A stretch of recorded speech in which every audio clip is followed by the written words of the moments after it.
Marlbs here, and today we're going to talk shmups. What shmups are we going to talk about? We're going to talk about the brand new Cygni All Guns Blazing, which just recently came out in physical on Xbox, which is a big surprise in itself because we haven't had a new physical release of a shmup on Xbox in quite some time.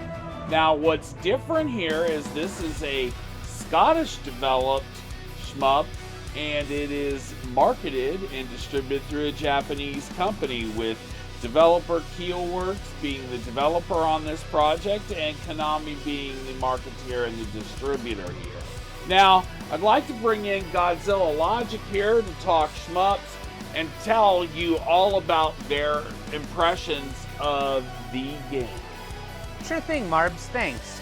So, this game, for me, stood out in a number of ways, aside from being, as you pointed out, a new to Xbox, both in digital and physical, because it's the first shmup we've seen that isn't a recycle for some time. But the things to me that stood out about this game, graphically, I think it looks great. I think that the graphics are impressive in next gen. There's a ridiculous amount of bullet telemetry on the screen. Yeah, I absolutely think that that's one of the things you could go on about all day, is that the number of enemies that they have moving at once on the screen is quite impressive. The graphics, I too would agree, are very next gen for a new shmup. I would agree. For me, this was to the point that there were so many bullets that we actually, if you'll recall, I told you when we were doing testing on this, we had to scale the difficulty down because the number of bullets scales with the difficulty, which I actually thought was nice. That's a nice change. Sometimes difficulty is just about, how much damage you can take versus, the number of enemies they throw at you. But in this case, it's not just the enemy number, but it's the actual number of projectiles that is shot at you, the player. I do think that you bring up an interesting point here. It is not the easiest game that we've ever played, that's for sure. I don't think that it's too hard, but it is got a little bit of a barrier of entry. I would say that the beginning shmup player may struggle a little bit at first. A little, but I also think that that's part of what seasoned shmup players are looking for. If you look at the greatest shmups of all time that people talk about in any number of parts of the internet and the gaming community, they generally all tend to have something in common, which is that they're hard. It's a thing that you enjoy because you like the challenge, and in some cases you enjoy suffering.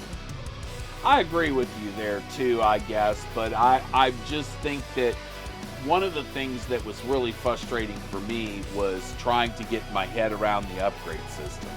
That was a point of frustration for me as well with this, and we are not alone in calling that out as a shortcoming of this game. If you look up this game, any of the reviews that you see about it, universally people are talking about the fact that the user interface, while having a fair amount of information on it, is cryptic. You don't really know what the things on the screen mean unless you start to dissect them. Additionally, there's a whole panel of the screen in user setup mode before you jump into levels where you have, it just says upgrades, and that's quite literally the only thing that it says, because everything else, I suppose the developers thought was intuitive when they were working with it and they created it. But to anybody who was not on that development team, that information is not readily available. Absolutely. Now, Keelworks does on their YouTube channel have a really good video explaining the upgrade system. And I've been on their Discord. They're working on fixing that, and they say that they're going to address that in an upcoming patch. What did you really think about some of the other pros and cons of the game itself? I think overall for me, the game was fun. I found the, level design, while the levels themselves, visually speaking, are somewhat generic, the enemy layouts were unique to this game in a way that I've not come across in other shmups, Namely, that in other shmups, you will have a mixture of both air-to-air and air-to-ground enemies, but they all get attacked with the single weapon system that you have, which is generally speaking a variant of some kind of energy cannon and bombs, that you get to collect and deploy as needed. In this game, there is a primary fire mode that you use for the air-to-air targets. There is also a secondary fire mode that you use specifically for air-to-ground targets. So in other words, if you're targeting enemy ground units, using your air-to-air weapon will not affect them. So that, for me, was kind of a cool thing to have. I really enjoyed that, too. I like the idea of being able to attack those ground targets. And, there were a lot of ground targets on the screen when we were talking about the number of enemies.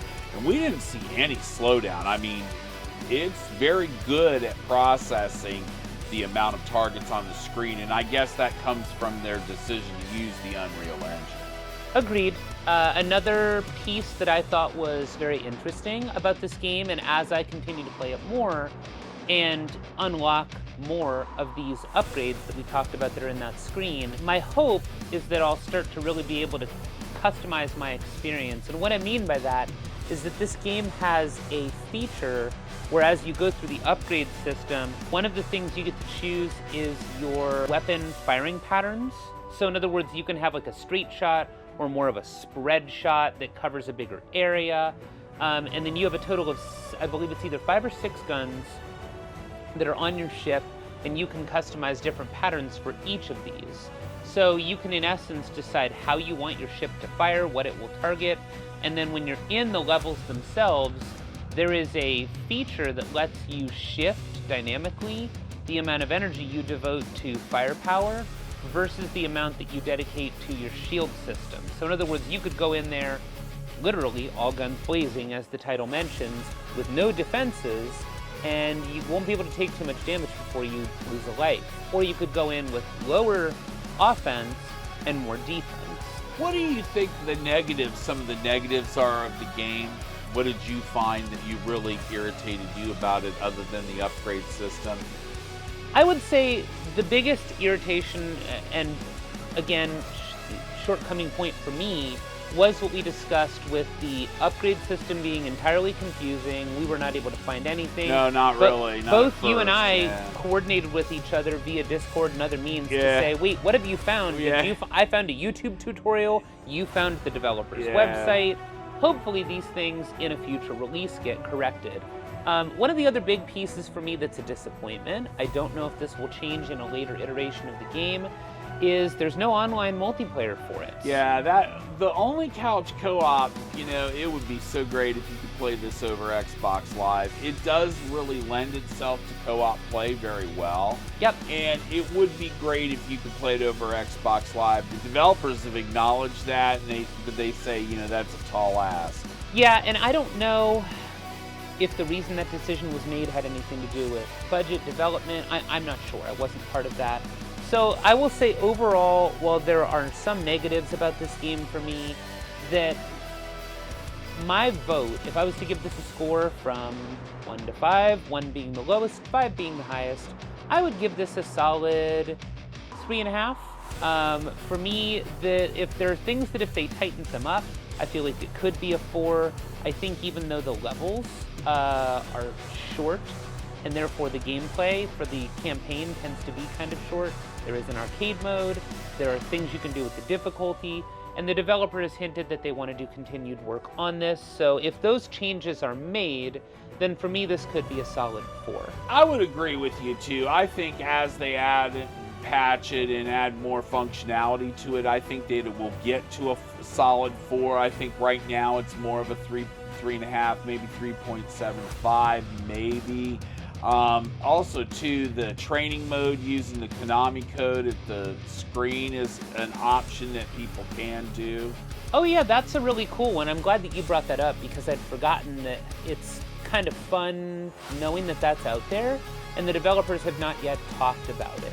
So that, for those of you who are unfamiliar, the infamous Konami code is up, up, down, down, left, right, BA start, or there's some variations of it where it might be BA select start. In this case, I believe it's the standard BA start. But the developer on their Discord has announced that if you use this code at the start screen, that it will get you into a training mode where you can practice these difficult levels. So kind of a fun Easter egg out there for any of you who are old school players or looking to learn about old school codes that still exist in this day and age. I think that's great, actually, Godzilla Logic. And you know what? I appreciate you giving me your time here today and taking our viewers through some of the cool stuff in this game. So my name's Marlbs. Subscribe if you can. Godzilla Logic, thank you for being here. We'll see you in the next one.